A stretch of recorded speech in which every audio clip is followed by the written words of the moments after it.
Enfim, galera, voltamos. Vamos lá. Vamos dar continuidade, né, à série de comandos básicos do Linux que a gente começou, né, na aula passada. Né. Tem aqui, a propósito, né, alguns comandos que eu já executei, que eu estava instalando, né, que era o MySQL Workbench, o MySQL, o PHP, o Apache.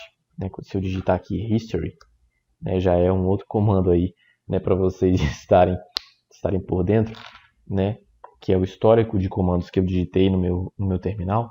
Ele vai mostrar, né, alguns comandos que justamente eu vinha falando para vocês. E eu vou detalhar mais alguns deles aqui, tá? De como instalar programas, que foi o que eu falei. Então vamos dar um clique e vamos lá. O comando que eu quero explicar é justamente o sudo. Eu acho que esse comando ele tem, né, uma importância e vale a pena gastar um tempinho para explicar mais ou menos como é que funciona esse carinha. Antes de você entender o que é sudo, é interessante você entender o que é SU. Né? Em sua tradução, né, seria super user, né, que é super usuário. Tá? Então, em português, super usuário. Tá? Que é mais ou menos lá o executar, né, como administrador. Administrador, né, do Windows. Tá? É bem similar. É literalmente para você executar algumas ações que é necessário que seja o poder, né, que tenha a permissão de um superusuário. Isso é tudo de forma a garantir a integridade do sistema. Né? Não é qualquer pessoa que pode chegar e modificar principalmente arquivos, né, importantes que o sistema precisa para poder rodar de forma plena. Então, o super user é o primeiro comando que você tem que entender antes dele. Tá? O super user é literalmente para você logar como root. Tá? Quando você loga como root, né, você está como se fosse o maioral do sistema. Você tem poder sobre tudo, você pode editar qualquer coisa. Tá? Então, para você logar como superusuário no Linux, você digita SU no terminal, Enter e digita a senha. E aí ele vai ter essa hashtag aqui, ó, que é o que caracteriza o root. Só que não é assim, como se diz, uma boa prática, né? Não é adequado você fazer as ações, você realizar as ações como superusuário. Por quê? Porque vamos supor que por algum motivo você logou com um superusuário, que nem eu estou fazendo aqui agora, foi lá, modificou uma determinada ação e esqueceu de sair, né? Esqueceu de dar o exit e deslogar, né? Fora, entre outras coisas, tá? Não é bom você deixar, né, esse poder todo aberto, tá? Por isso que foi criado o sudo, né? Eu poderia muito bem falar aqui todas as vantagens de ter o sudo, né? Mas em resumo, de uma maneira bem básica, sudo é como se fosse um SU temporário e com limitação. Então é como se fosse um gerente, sabe? Ele pode ser o chefão e tudo, ele pode ter os poderes de chefão, mas o root ele pode configurar que o sudo ele seja um gerente da loja, né? Se eu fosse comparar aqui, né, de maneira didática, o SU seria o dono da empresa e o sudo seria o gerente, em que ele tem ali, né, um poder temporário. O sudo, quando você aplica sudo, né, se você estiver na lista, né, de usuários que são permitidos para ser um gerente, né, por assim dizer, ele está lá no arquivo /etc/sudoers, tá? Se eu não me engano, deixa eu ver aqui onde está o arquivo, né? Só para poder minuciar para vocês, arquivo sudoers Ubuntu, né? Onde fica, né? Como usar adicionando seu usuário no sudoers. Então tem um arquivo que só o root pode, né, atualizar, que é justamente esse carinha aqui, tá? É esse arquivo. Então você vem em sudo /etc/sudoers, tá? Esse arquivo. Opa, aí você tem que colocar a vim, né? Para poder ele abrir com o editor de texto. E aí ele abre, ó. tem o root, que tem poder para tudo, né? E aqui você coloca os usuários, tá? Você lista aqui os usuários aqui embaixo, que também podem ser sudo, tá? No caso, o meu próprio usuário, NUCFI, ele é um sudo, tá? Então você adiciona por aí e adiciona os gerentes. E o sudo nada mais é do que um SU temporário, né? Então quando você precisa executar alguma ação, você coloca sudo, né? E o determinado comando, né? Para poder instalar e tudo, e ele fica temporário. Se você, acho que são 5 minutos, eu não tenho certeza, e aí ele sai, tá? Então eu gastei um tempinho a mais justamente para explicar esse carinha. Outro que eu nem vou explicar, nem vou dar muita atenção aqui, é o sudo apt-get, tá? O apt-get é o gerenciamento de pacotes do Debian, tá? No Fedora, você tem o DNF, tá? É o gerenciador de pacote deles.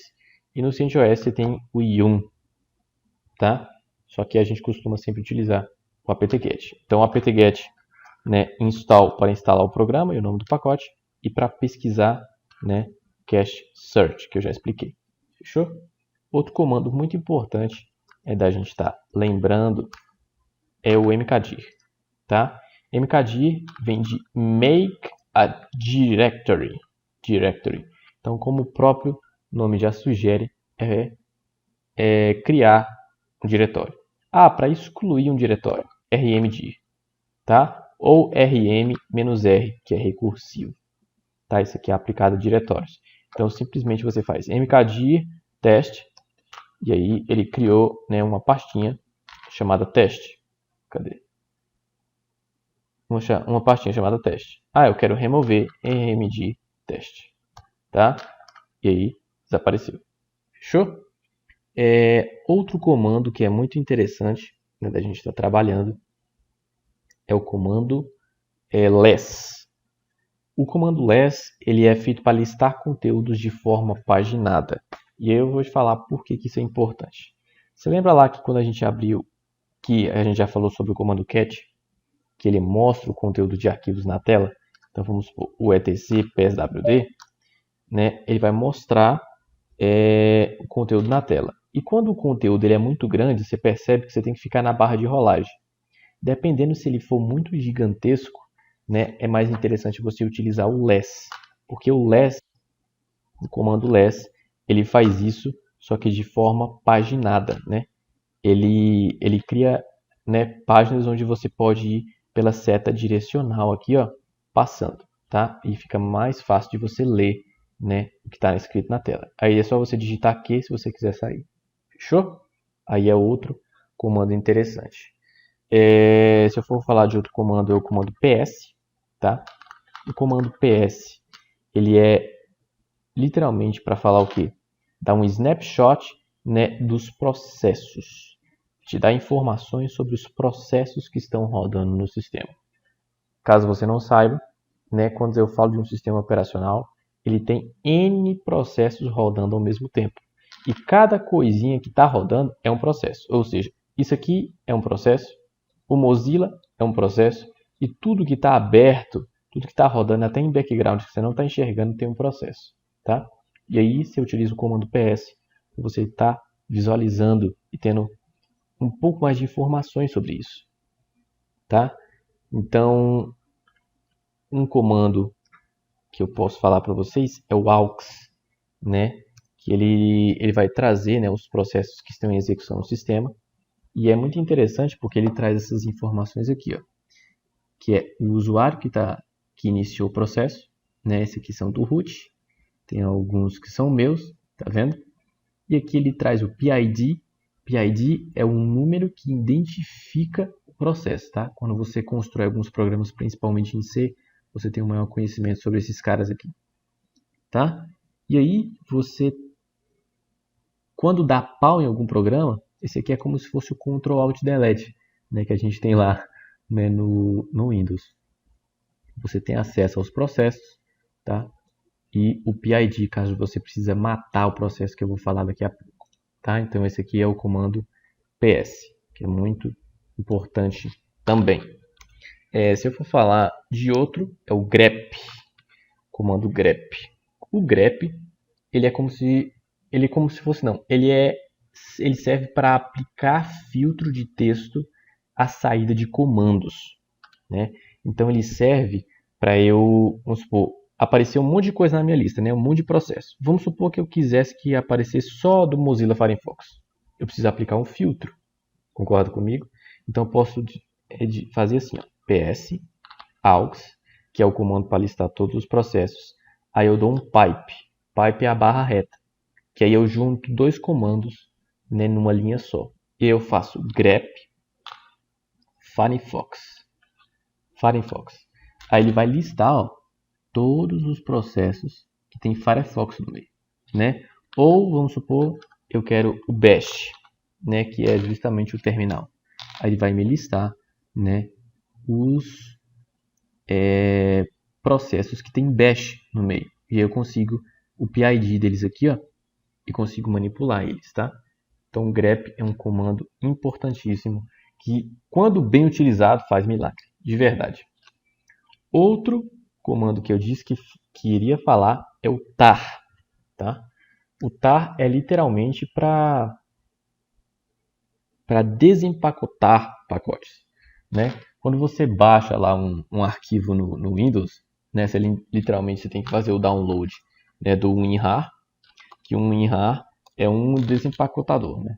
Então você baixa ele, aí quando vem um arquivo compactado, você clica com o botão direito e vai em extrair. No Linux também tem esse jeito, tá? Quando você fizer o download de alguma coisa, você vai clicar com o botão direito, vai vir em extrair. Se quiser comprimir, você vem aqui, ó, comprimir. Então meio que você não precisa instalar o WinRAR, já vem nativo. Mas eu vou te falar, né, algumas coisas para você extrair arquivos, né, via linha de comando aqui no terminal. Que geralmente, na maioria dos pacotes, tá? Você também tem que estudar o comando para poder te dar mais detalhes. Como aqui eu estou falando de maneira mais abrangente. Não tem como eu exprimir detalhes de todos os comandos, é meio que um aparato geral. Você pode colocar XVF, e geralmente a letrinha, ela depende, né, essa última letrinha, ela depende do tipo de compressão. Porque tem compressão do tipo zip, do tipo tar, do tipo tar-bz, do tipo, enfim, vários tipos. E aí essa letrinha aqui que você coloca, ela corresponde ao tipo de compressão. Mas em suma, a maioria deles pode ser colocado como XVF, espaço, né, o nome do pacote, nome pacote.tar. E aí você vai extrair o pacote. Ele vai criar uma pastinha e vai extrair, né, o arquivo compactado.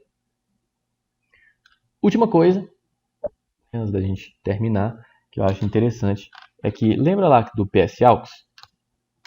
Tem também o comando top, tá? Que ele vai meio que mostrar, né, os processos também conforme o uso de CPU e de memória, né? Esse comando top também é muito interessante para poder a gente estar visualizando isso. E perceba que ele tem, ó, o PID também, ó, PID. Vamos supor que eu queira matar um processo, literalmente ir lá e encerrar o processo, que nem a gente faz no Windows. A gente utiliza o comando kill, tá? Kill de matar. Então ele serve para parar, retomar ou matar processos. Fechou? Em que você também precisa estudar esse comando, porque ele tem vários parâmetros, vários argumentos para você estar setando nele. Por exemplo, ó, o -9 é para matar. Aí tem -L, 11, tem vários códigos, tá vendo? E assim, é interessante estudar esse comando, principalmente em fundamentos de sistemas operacionais, que você vê, né, que como funciona esse gerenciamento no Linux. Então, que meio que ele levanta bandeiras no sistema do que tem que fazer, né? Esses são os parâmetros. Mas de maneira bem simples, quando você precisa matar um processo, faz assim, ó, sudo kill -9, que é o código para matar um processo, e o número do PID, que é o PID que você acha bem aqui, ó. Então vamos supor que algum programinha seu parou de funcionar. Você vem aqui, abre o PID dele, digita ele aqui, dá Enter, que ele vai matar o processo. Fechou? O último comandinho, que é simplesmente para desligar o computador, tá? Para desligar o computador, shutdown, aí -H, tá? E aí você coloca o tempo. porque tem como programar o Linux. Vamos supor, quero que ele desligue daqui a 5 minutos. Aí você vai lá e coloca o tempo. Vamos supor que eu quero que ele desligue agora. Você coloca now, tá? Ou shutdown "-r", que aí é que ele vai dar o reboot, que é literalmente reiniciar a máquina, tá? Então estes são os principais comandos que eu julgo, tá, serem como básico do Linux, e existem assim muitos mais outros comandos para a gente estar trabalhando, e até comandos de rede, né, que eu penso em trazer para cá, que são para debugar coisas na rede, enfim, é uma infinidade de comandos, mas acredito que esses sejam os básicos. Beleza, galera? Então até a próxima aula. Valeu demais!